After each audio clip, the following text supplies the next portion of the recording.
Hello viewers, welcome to Super Brain. Third sum பார்க்கலாம். In triangle ABC, D and E are points are the sides AB and AC respectively ன்னு சொல்லியிருக்காங்க. நான் ஒரு triangle draw பண்ணிக்கிறேன். இதுக்கு A, B, Cன்னு name கொடுத்துக்கிறேன். Dன்ற point வந்து ஏபியில் இருக்குன்னு சொல்லியிருக்காங்க. ஸோ இங்கே நான் Dன்ற பாயிண்ட் மார்க் பண்ணிக்கிறேன். Eன்ற பாயிண்ட் வந்து ஏசியில் இருக்குன்னு சொல்லியிருக்காங்க. ஸோ நான் இங்கே Eன்ற பாயிண்ட்டை மார்க் பண்ணிக்கிறேன். இங்கே மெஷர்மெண்ட்லாம் கொடுத்துருக்காங்க. ஏபி வந்து 12 சென்டிமீட்டர்னு சொல்லியிருக்காங்க. அப்போ இங்கேருந்து இது வரைக்கும் ஃபுல்லாக சேர்த்து நமக்கு எவ்வளோ கொடுத்துருக்காங்கன்னா 12 சென்டிமீட்டர்னு சொல்லிட்டாங்க.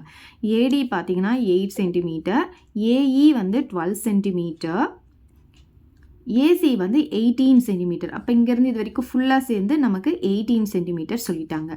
ஸோ இந்த சம்மில் நம்ம என்ன கண்டுபிடிக்கணும்னு பார்த்தீங்கன்னா, show that DE is parallel to BC. So இந்த டிஇ வந்து பிசிக்கு பேரலாக இருக்குது அப்படின்னு நம்ம கண்டுபிடிக்கணும்.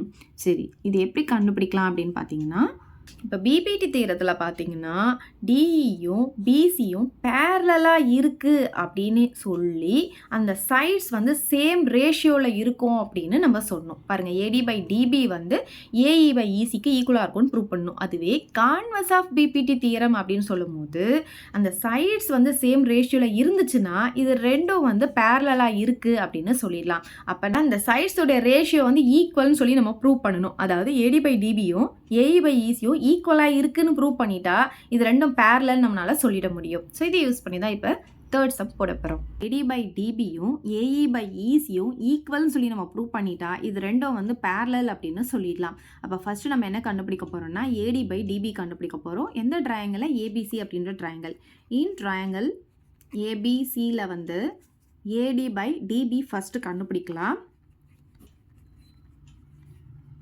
ஏடி பார்த்தீங்கன்னா நமக்கு இங்கே 8 அப்படின்னு கொடுத்துருக்காங்க. இப்போ டிபி பார்த்தீங்கன்னா நமக்கு இங்கே கொடுக்கல, ஆனால் இங்கேருந்து இது ஃபுல்லாக ஏபி வந்து நமக்கு 12ன்னு கொடுத்துட்டாங்க. அப்போ இந்த ஃபுல்லுலேருந்து இந்த ஏடியை மைனஸ் பண்ணிட்டா நமக்கு டிபி கிடைக்கும் இல்லையா? அப்போ 12லேருந்து 8 மைனஸ் பண்ணால் நமக்கு இங்கே 4ன்னு கிடைக்கும். அதே மாதிரி இங்கே ஃபுல்லாக வந்து 18ன்னு கொடுத்துட்டாங்க. இதிலிருந்து இந்த 12 மைனஸ் பண்ணால் இது நமக்கு கிடைச்சிடும். அப்போ 18லேருந்து 12 மைனஸ் பண்ணால் 6 சென்டிமீட்டர் கிடைக்கும். ஸோ இதை கண்டுபிடிச்சி வச்சுக்கோங்க. இப்போ டிபி பார்த்தீங்கன்னா நமக்கு என்ன இருக்குது? 4 இருக்குது. நம்ம இங்கே 4 அப்படின்னு போட்டுக்கலாம். ஸோ இது 4 டேபிள் நம்ம கேன்சல் பண்ணிக்கலாம். 1 டைம், இது 2 டைம்ஸ். அப்போ நமக்கு என்ன கிடைக்குதுன்னா 2ன்னு கிடைக்குது. ஏடி பை டிபி வந்து எவ்வளோ கிடைக்குது? 2 அப்படின்ட்டு கிடைக்குது. இதை ஈக்குவேஷன் 1 அப்படின்னு எடுத்துக்கலாம். இப்போ வந்து நம்ம என்ன பண்ண போகிறோம்னா ஏஇ பை இசி கண்டுபிடிக்க போகிறோம். AE by EC. So AE பார்த்தீங்கன்னா 12 கொடுத்துருக்காங்க, பை இசி பார்த்தீங்கன்னா 6 நம்ம இப்போ கண்டுபிடிச்சிருக்கோம். ஸோ இதையும் நம்ம 6 டேபிளில் 1 டைம், இந்த 2 டைம்ஸ் கேன்சல் பண்ணிக்கலாம். அப்போ ஏஇ பை இசி நமக்கு எவ்வளோ கிடைக்குதுன்னா 2ன்னு கிடைக்குது. இதை ஈக்குவேஷன் 2ன்னு எடுத்துக்கலாம். இப்போ பார்த்தீங்கன்னா நமக்கு ரெண்டுமே எப்படி கிடச்சிருக்கு? ஈக்குவல் ஆன்சர் கிடச்சிருக்கு. ஈக்குவல் ஆன்சர் கிடச்சதுனால இது ரெண்டும் ஈக்குவல் அப்படின்னு சொல்லிடலாம். Therefore AD by DB equal to AE by இசின்னு சொல்லிடலாம். ஸோ இது ரெண்டும் ஈக்குவலாக இருந்துச்சுன்னா நமக்கு கண்டிப்பாக இது ரெண்டுமே பேரலாக இருக்கும். டிஇயும் பிசியும் பேரலாக இருக்கும்.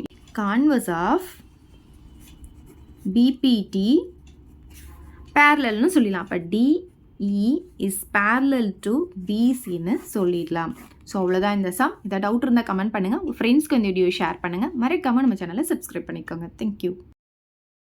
இந்த வீடியோ உங்களுக்கு பிடிச்சா லைக் பண்ணுங்க, ஷேர் பண்ணுங்க. இது வரைக்கும் நம்ம சேனலை சப்ஸ்கிரைப் பண்ணாதவங்க சப்ஸ்கிரைப் பண்ணிடுங்க. மறக்காம பக்கத்தில் இருக்க பெல் பட்டனையும் பிரஸ் பண்ணிடுங்க.